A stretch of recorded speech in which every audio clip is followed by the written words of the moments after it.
This is HIV.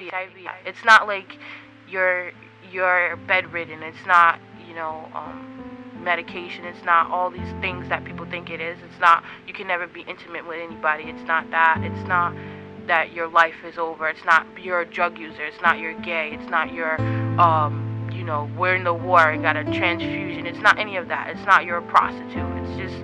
It's a virus that people have. Actually, my end goal with this also is to change the law. This is HIV. Like, I'm young, I'm black, I'm not dying, I'm beautiful, I have a baby. Like, this is HIV. It's not death. It's not never be intimate with anybody. It's not medication. It's not all these things that people think it is. Because some things, you can't let it stop you from living your life. I want to help people. If you have HIV, stand up.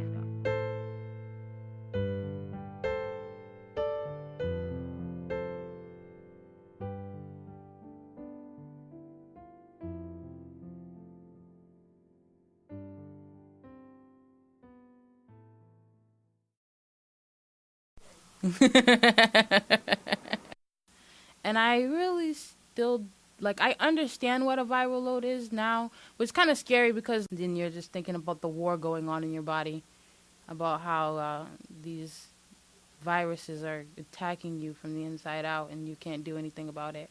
You want your viral load to be low and your CD4 counts to be high. You're just sitting there waiting for them to tell you it, and they usually just jot it off, your viral load's this and your viral load's that, even if you don't understand what they're saying. And usually you have to break in the conversation and be like, what the heck does that mean? And they'll tell you. And then they'll try to break it down in simple terms for the non-understanding minds. The last time I saw Dr. Kojak was after my daughter was born. And then I hadn't been to see her in a while. I wanted to stay on top of my appointments and make sure that, I wasn't one of those people that were slacking. She's always really nice and excited to see me, and she always asks about the baby. It was nice to see her. And so, because she hasn't seen my daughter yet, we go into the next room, and my nurse, she does my blood pressure, and then I just sit and wait for the doctor. While I'm sitting there, if what they're going to say and everything like that, what Dr. Kojak's going to say, and they know that I was practicing the Muslim faith, and that I don't have to take off my head wrap. And I didn't necessarily have to wear it in front of them, but since I felt naked without it, I wore it anyways. My head wrap made me feel more calm, and it made me feel protected. Head wrap was like a security blanket, almost.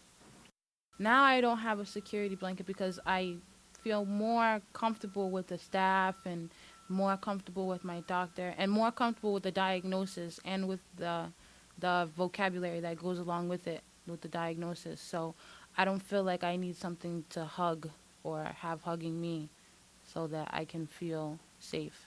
When Dr. Kojak's holding my file, even though I know it's my right that I can look at it, I'm kind of sneaking peeks. I'm looking over her shoulder when she's not looking. But my last visit, instead of I usually want them to tell me what's in my medical file, but my last visit I was very confident and I was like, can I get a copy of my medical records? Yeah, it's yours. It made me feel bigger, more I actually did it this time. I was I want a copy of my viral loads and stuff like that, and they gave them to me.